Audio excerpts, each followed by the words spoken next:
Ahok ngapain selain ngebacot, omon-omon, marah-marah, maki-maki bapak-bapak? Apa yang dilakukannya? Ada nggak dia bawa data ke aparat penegak hukum? Nggak ada kan? Ngapain dipanggil?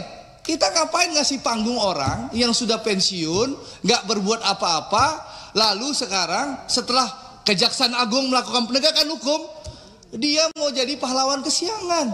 Yang menarik ini, yang soal kasus ini. Jadi saat kasus berkembang, Pak Simon dan teman-teman Pertamina, itu saya bangun tidur tanggal 1 Maret, tiba-tiba rame di medsos. Ya rame di medsos, saya di Instagram saya itu diserang ribuan buzzernya Ahok. Ya, buzzernya Ahok, saya lihat kenapa saya diserang sama buzzernya Ahok, temannya Pak Darmadi ini gitu loh. Iya, buzzernya banyak 0. Kalau Ahok ini akunnya rata-ratanya postingannya 0, followernya 0 itu loh. Saya screenshot Pak. Jadi kalau di proses hukum saya bisa buktikan nanti. Jadi itu buzzer Ahok. Nah itu menarik nih, ntar dulu. Menarik, saya kaget kan. Tanggal 1 kenapa? Oh saya lihat ternyata di TikTok rame. Pernyataan saya tanggal 15 Februari yang minta Presiden Jokowi untuk mengganti Ahok. 15 Februari 2020. Ya. Saya sebagai anggota DPR Komisi 6 minta Pak Ahok diganti karena membuat kegaduhan di Pertamina. Supaya Pak Simon tahu, ya, 15 Februari 2020 saya bicara Ahok diganti. Itu Ahok itu baru 1 kali datang ke kilang Pertamina di Tuban, ya, di Tuban waktu mendampingi Presiden Jokowi datang ke Pertamina. Belum pernah ke kilang-kilang lain. Dan 15 September 2020 itu, ya, Ahok itu belum pernah ke unit hulu. Tanya Pak Tiko nih, Pak Tiko 2020 jabatan Pak Tiko apa dulu Pak Tiko? Masih di Pertagas. Nih, PHE dulu Pak Taufik ini kan orang hulu. Pernah nggak Pak Ahok itu September 2020 waktu saya teriak? Belum pernah kan?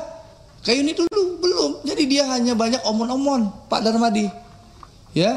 Bahkan kenapa sih bilang kegaduhan? Sebentar Pak. Jadi kegaduhan, contoh Pak Simon punya direktur SDM sama namanya Hersuk. Sebelum Hersuk tuh ada orang tua namanya Pak Kus. Ya. Nah, bapak-bapak ini tahu bagaimana Ahok membentak-bentak tuh orang tua Pak Kus itu, ya. Karena apa? Pak Ahok minta ada orang yang dinaikkan promosi tapi tidak sesuai jenjang kepangkatan. Ya Pak Kusnya nggak mampu menaikkan. Dimaki-maki lah Pak Kus itu. Saya bisa ganti Anda loh. Saya bisa ngomong sama Menteri BUMN. Kok perlu Menteri BUMN nggak setuju? Saya bisa ngomong Presiden. Karena Ahok dulu temannya Presiden Pak. Saktiman Raguna dulu. Jadi meskipun saya minta dicopot, nggak mungkin dicopot karena Ahok itu temannya Presiden. Saktiman Raguna Ahok itu, Prof Darmadi. Pulang keluar dari penjara langsung bisa jadi Komod Pertamina. Nah, tapi yang menarik setelah Kejaksaan Agung melakukan penangkapan, membongkar kasus korupsi yang mengagetkan kita semua ya. Kalau itu benar ya, itu mengagetkan kita semua. Saya berpikir malingnya si Sani itu main impor crude aja. Ya, saya nggak sangka kalau dia nyolong di RON juga. Ya. Itu kalau itu terjadi, ya. Itu Ahok ngapain aja Pak Darmadi? Ya. Padahal Ahok itu menikmati loh penghasilan puluhan miliar jadi Komod Pertamina. Jadi dia marah-marah ke Pak Alfian, maki-maki Pak Alfian di ruang rapat. Itu ngapain aja? Ya, karena di Ahok itu komisaris utama 2019 sampai 2000 berapa sih? Terakhirnya? Dia alasannya kan enggak 2024. Bayangin Pak Darmadi puluhan miliar per tahun. Belum lagi rajin main golf gitu loh. Itu fasilitas yang didapatkan Ahok sebagai Komod Pertamina. Dan kita tahu di Undang-Undang Persero, ya PT Komod tuh bisa ya melaporkan. Lihat Erick Thohir, Menteri BUMN. Ada kasus Jiwasraya. Dia dapat data, dia datang ke Kejaksaan Agung. Jiwasraya diproses. Asabri, Pak Erick bersama Pak Prabowo punya data, Pak Erick lapor ke Pak Prabowo, Pak ini proses bagaimana? Kata Pak Prabowo, lanjutkan proses hukum Pak Erick. Diproses Asabri. Ahok ngapain selain ngebacot, omon-omon, marah-marah, maki-maki bapak-bapak? Apa yang dilakukannya? Ada nggak dia bawa data ke aparat penegak hukum? Nggak ada kan? Ngapain dipanggil? Kita ngapain ngasih panggung orang yang sudah pensiun, nggak berbuat apa-apa, lalu sekarang setelah Kejaksaan Agung melakukan penegakan hukum, dia mau jadi pahlawan kesiangan. Ya, ini kan pahlawan kesiangan. Untuk apa? Kalau dia punya data, harusnya dia jadi komut, dia bawa datanya ke Kejaksaan Agung, ke KPK atau ke kepolisian. Itu baru kerja pengawasan. Kalau sekarang setelah Jaksa Agung di era Prabowo melakukan penangkapan, lalu dia ngebacot. Oh, kalau saya bisa, saya punya data. Lu ngapain aja lu bro selama ini gitu loh.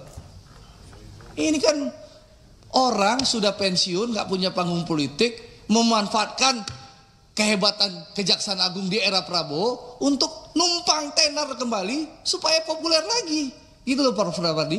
Ini gaya politisi numpang tenar pansos terhadap kemampuan kinerja Jaksa Agung di bawah era Prabowo Subianto sebagai presiden. Gitu loh.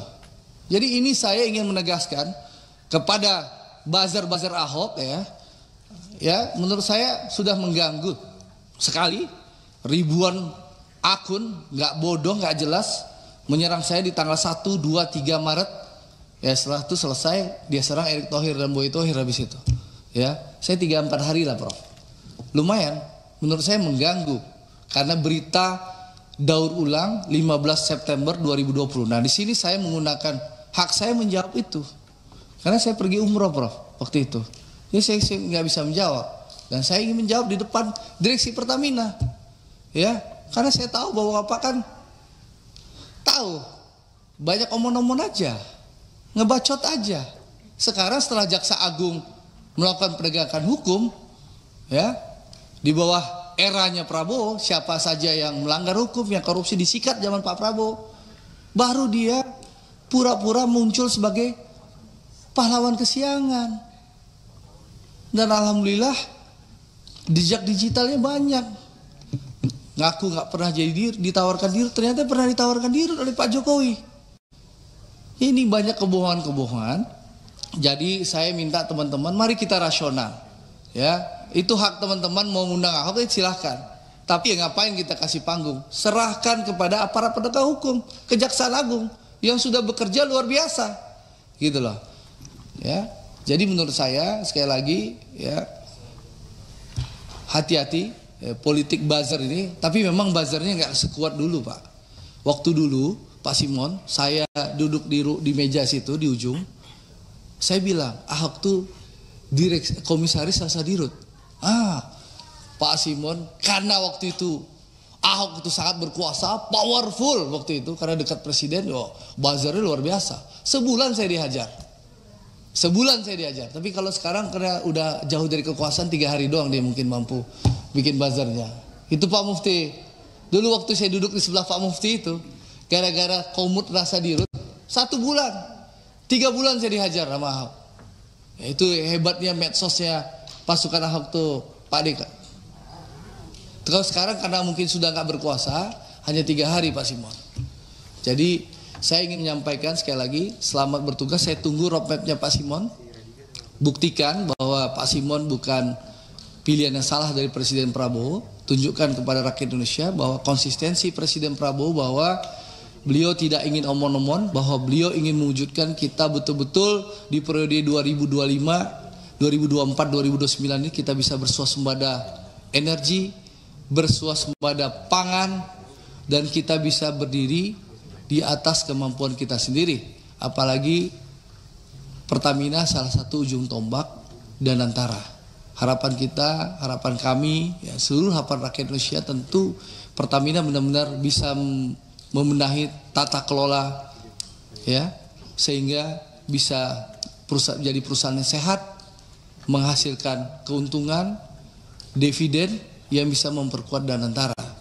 Kita tahu Danantara ini adalah cara percepatan bagi Presiden Prabowo agar ekonomi Indonesia tumbuh 8%. Dan sekali lagi saya rasa kita harus mendukung Pertamina, ya. Jaksa Agung sudah menjelaskan secara detail bahwa BBM Pertamina sekarang tidak lagi dioplos, ya, tidak ada pengoplosan. Jadi memang kualitasnya sesuai yang dijual, dan saya rasa kita harus mendukung semua. Dan kedua, tentu kita harus memastikan jangan sampai Pertamina ini, tadi disampaikan Kak Wendra, kita jangan sampai melakukan pembersihan tapi membakar menyari rumahnya, ya, tikusnya. Itu dilakukan oleh kami bersama-sama Kementerian BUMN membenahi Asabri dulu, Pak. Lalu membenahi Jiwasraya. Kita membenahi tanpa perlu membakar rumahnya. Kasihan Bu Emma nanti, Pak. Ya, saya dengar banyak bank asing sudah nelfon Bu Emma gara-gara kasus ini. Jangan sampai Bapak default gara-gara isu yang tidak benar berkembang. Ya, ini juga penting. Ya. Pertamina ini ujung tombak kita, BUMN terbesar kita, ya harus kita dukung bersama-sama. Kalau ada yang salah, tentu harus dibenahi. Kalau ada yang maling, silahkan proses hukum berjalan. Jadi saya ingin menyampaikan, sekali lagi kita jangan sampai memberikan panggung kepada orang-orang yang pansos melihat kinerja Kejaksaan Agung yang luar biasa di era Pak Prabowo Subianto. Ya, kalau Anda punya kekuasaan dulu, ya Anda laporkan. Anda punya bukti, Anda bawa ke aparat penegak hukum. Jangan hanya podcast. Lalu bawa buzzer-buzzernya, bangun opini di media sosial. Itu namanya omon-omon. Omon-omon, itu teh. Jangan kita omon-omon. Kalau Anda menikmati puluhan miliar sebulan, Anda setahun, Anda terima penghasilan dari Pertamina setahun, ya, lebih gede kan penghasilannya Ahok di Pertamina daripada Prof Darmadian di DPR, betul? Lebih besar penghasilan Ahok di Pertamina jadi komun atau penghasilan Prof Darmadi di DPR? Puluhan miliar, Prof. Besar nggak? Nah, jadi gitu. Iya, 60 juta Prof sebulan. Kalau Ahok miliaran. Jadi menurut saya kita jangan mau terjebak dengan opini orang pansos atas kinerja Kejaksaan Agung. Jadi sekali lagi Pak Simon, saya tunggu roadmapnya dengan teman-teman direksi semua, ya. Mari bekerja keras. Sekali lagi, mari kita bersama-sama benahi Pertamina, dan mudah-mudahan saya berharap di era Pak Simon betul-betul kita bisa wujudkan swasembada energi, ya. Ya, kasih tepuk tangan lah, ayo tepuk tangan lah. Sedikit.